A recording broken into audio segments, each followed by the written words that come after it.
Welcome.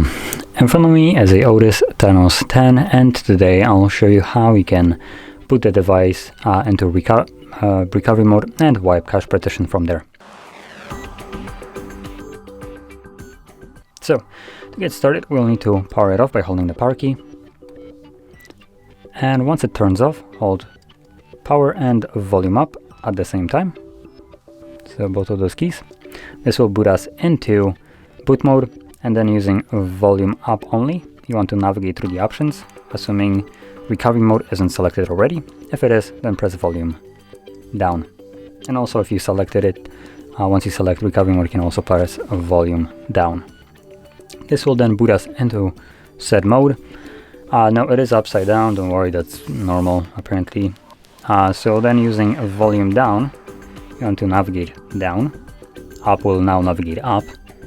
So that in mind, you want to scroll down and select wipe cache partition, and confirm it with power key. Select yes, and again confirm it with power key. And you can see wiping cache and then cache wipe complete, at which point reboot system now is selected by default. So let's press power key once again, and this will now initiate a reboot and take us back to Android.